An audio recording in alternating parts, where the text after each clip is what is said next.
Naruto a fait rêver des millions de fans à travers le monde. Naruto, c'est bien plus qu'un simple personnage. Naruto est une véritable source d'inspiration et de motivation. Naruto, c'est un rêve. Devenir Hokage, et il a toujours tout fait pour le réaliser. À force d'entraînement, d'acharnement et d'abnégation, Naruto a su s'imposer et désormais c'est tout le monde shinobi qui l'estime et le respecte. Bonjour à tous, je suis Ryo Sensei. Aujourd'hui on parle de la forme finale et du sacrifice de l'un des plus grands protagonistes de tous les temps, Naruto Uzumaki. Si vous aimez ce que je fais, n'oubliez pas le pouce bleu sous la vidéo et si vous n'êtes pas abonné, abonnez-vous pour rejoindre Konoha. C'est très loin d'être terminé, il nous reste encore beaucoup de choses à voir ensemble, donc n'hésitez pas à vous abonner pour ne rien rater. Naruto vit.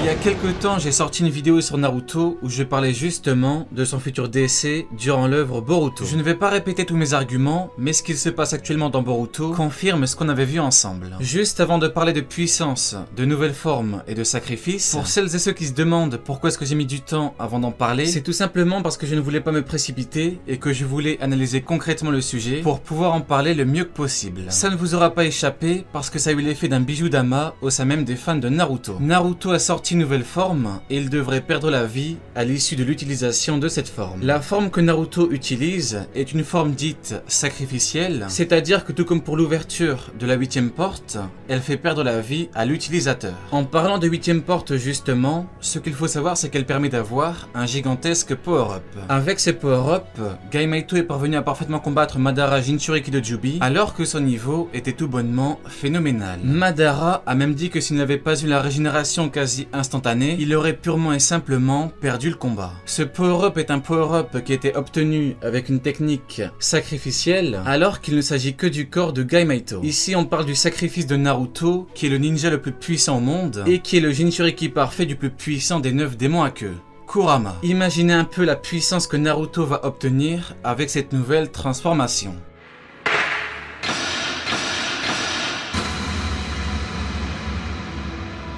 Nous allons assister au Naruto le plus puissant qui n'ait jamais existé et qui va encore une fois sauver le monde. Il l'a sauvé en battant Pain, il l'a sauvé en scellant Kaguya, et il l'a sauvé après son combat contre Sasuke. Naruto n'est pas juste un héros pour le village de Konoha, mais aussi un héros pour le monde entier. Naruto sait sauver un nombre faramineux de gens en donnant tout contre des ennemis tous plus puissants les uns que les autres, mais Naruto sait également sauver des hommes de façon individuelle. Que ce soit Zabuza, Nagato ou encore Obito, tous ont ouvert les yeux après avoir parlé avec Naruto. Naruto est extraordinaire et il l'a toujours été.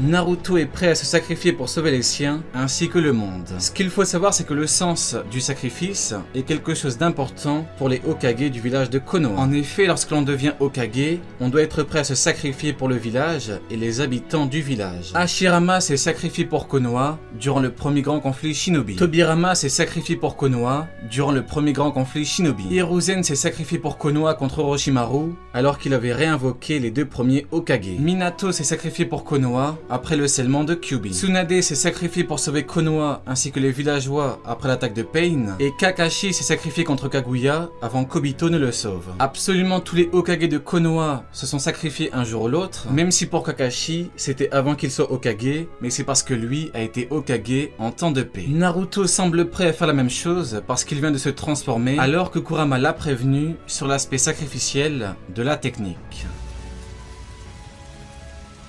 囲まれたな。敵は20。この追跡力からして雲隠れ。手だれの金閣部隊か。 Le sens du sacrifice est une notion qui est forte chez les Hokage de Konoha, mais également chez d'autres grands hommes du monde shinobi. Par exemple, le 3e Raikage a perdu la vie en combattant 10 000 ninjas pour sauver ses hommes, et Gaara s'est fait capturer pour sauver son village Suna de l'attaque de Deidara. Être chef de village est une lourde responsabilité et on doit être prêt à tout sacrifier, y compris sa propre vie. Ça a toujours été montré de façon très explicite dans Naruto. Les grands ninjas sont toujours prêts à ça, et Naruto est un très grand ninja.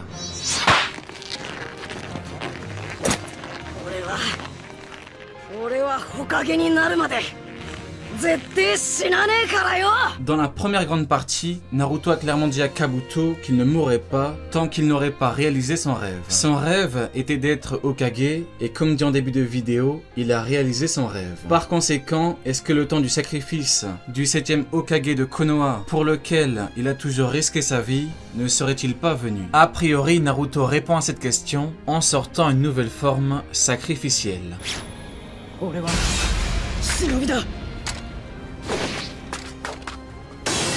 Comme je l'avais expliqué dans ma vidéo sur le décès de Naruto, Boruto, donc son fils, ne peut pas pleinement se développer en tant que personnage principal si son père est toujours présent. C'est triste à dire, mais malheureusement, Naruto ne doit plus être là pour le bien de Boruto. Je pourrais vous dire le contraire, mais c'est la conclusion la plus réelle qui soit. Boruto doit porter en lui la volonté de son père, il doit grandir et se nourrir de cette volonté afin d'être un futur grand shinobi, tout comme son père, Naruto Uzumaki.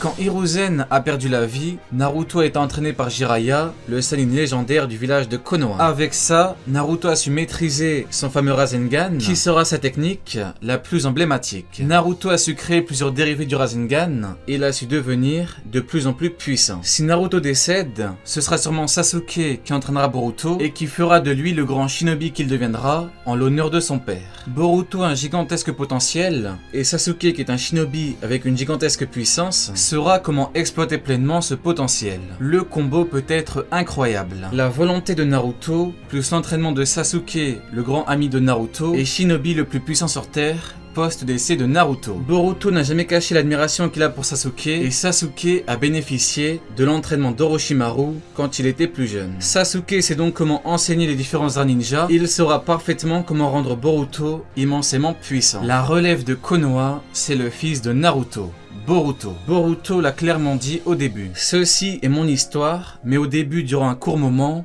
mon père a joué un rôle déterminant dans mon histoire. Ces quelques mots suffisent à confirmer ce qu'on disait plus tôt. Je vous laisse vous faire votre propre interprétation.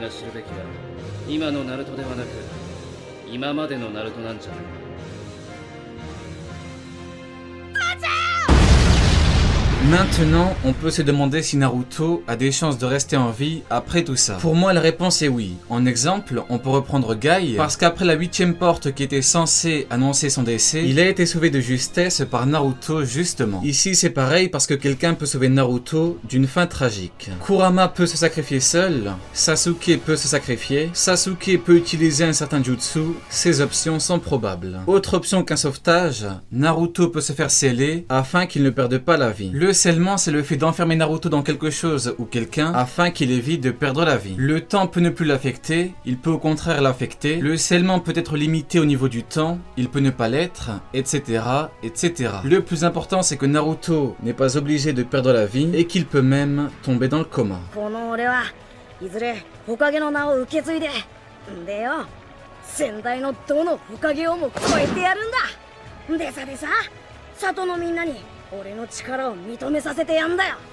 Depuis tout petit, Naruto nous a montré qu'il ne fallait jamais abandonner. Sasuke était quant à lui perdu dans les ténèbres et n'avait plus aucune chance de revenir à Konoha si ce n'est pour le détruire. Naruto n'a jamais faibli, il est resté droit, il n'a jamais trahi ses idéaux et a toujours tout fait pour sauver son ami Sasuke. Il a réussi l'impensable et a même sauvé le monde à 3 reprises. Naruto, ce n'est pas juste une histoire. Naruto, c'est une magnifique épopée qui nous a fait vivre d'incroyables choses. Naruto, c'est l'histoire d'un jeune garçon avec un rêve. L'histoire d'un jeune garçon qui a tout fait pour réaliser son rêve. L'histoire d'un jeune garçon qui a réalisé son rêve. Naruto a pleuré, il a souffert, il s'est entraîné, il s'est battu, il est parfois tombé, mais il a toujours su se relever pour avancer. Par la force de son courage et de sa détermination, Naruto a su faire ce que personne d'autre n'aurait pu faire. Naruto est à l'origine d'une paix mondiale. Les villageois de Konoha ont tous reconnu la grande valeur de celui qui est devenu le 7e Hokage. Maintenant, on doit être prêt pour l'avenir de Naruto parce qu'il peut être joyeux, tout comme il peut être d'une tristesse sans nom. Pour finir, gardons en tête que même si Naruto perd la vie d'ici peu, quoi qu'il arrive, il sera toujours avec nous parce que Naruto est éternel. Allez, Jané, tu n'auras pas regardé ma vidéo pour rien.